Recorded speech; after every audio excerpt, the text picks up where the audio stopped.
Because I could not stop for death, he kindly stopped for me.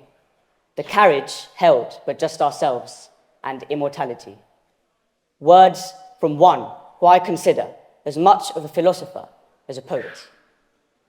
Emily Dickinson went through it all, shamed for her sexuality, depressed in the winters, creative in the summers.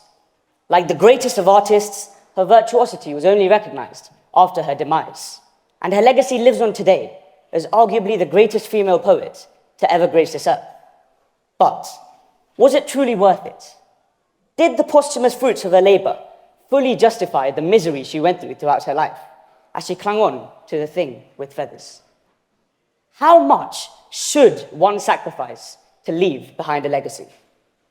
My name is Adithya Raghuraman, and hopefully you find the answer to this and a lot more in this talk. Starting off with what it really means to leave behind a legacy.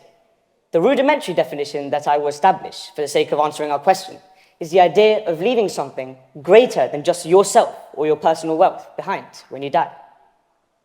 Everything from Karl Marx's Communist Manifesto to Mother Teresa's renowned generosity and Dali's stunning surrealism all fit the description, albeit some more obviously than others.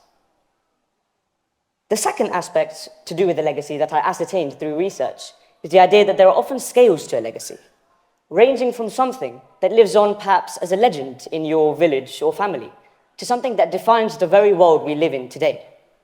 The scales of a legacy are something you should take into consideration when deciding what you want your legacy to be. Now, the relationship between personal happiness and leaving behind a legacy is a complicated one.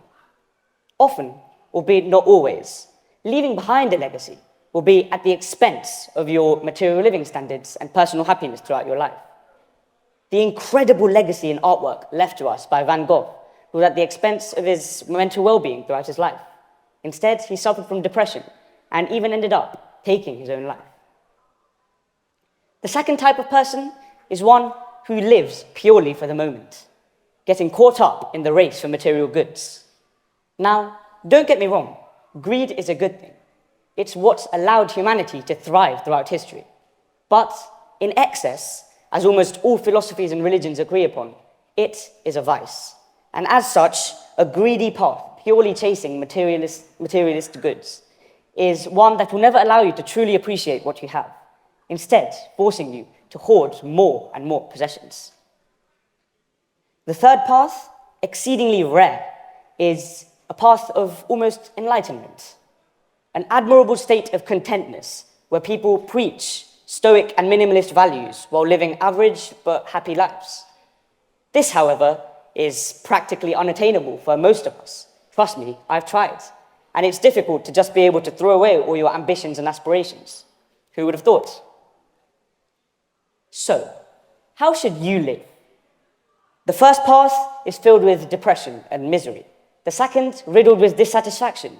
And the third, practically unattainable. Well, here is my personal answer. A one-of-a-kind life lived to the fullest. This is a direct quote from the blurb of a memoir that has come to see how I define myself and my life. The Education of a Wandering Man is an autobiographical memoir of the life of the popular American author Louis L'Amour, who specialized in writing realistic, Wild West stories. The book ends with a conceivably infinite list of plays, poetry, and other pieces of literature that L'Amour read during his younger years, reading, on average, a text every 3 days, something quite difficult for most of us.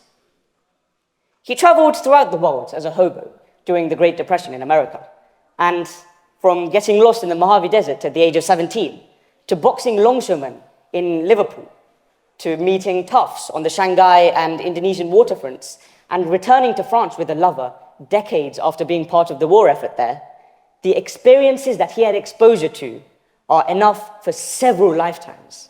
And the multifaceted perspective on life that he gained is something we should all envy, something we should aspire to be. Truly, a one-of-a-kind life lived to the fullest. Living consumed by our anxieties and stresses, as you may agree with me, we often seem to forget to either live in the moment or to look at the bigger picture. Now, whether you choose to chase fame or fortune, live with a path or directionless, take reassurance in the fact that you're not alone. Many have lived it. Some, like Emily Dickinson, leaving behind a lasting legacy. Others, anonymous but content. And I hope you realize that unlike many of them, you today have a choice. From right now, you can shape your life. So, I hope that one day, when people remember you, they will think of you not as the dissatisfied billionaire, nor as the troubled genius, but as a one-of-a-kind life lived to the fullest. Thank you for listening.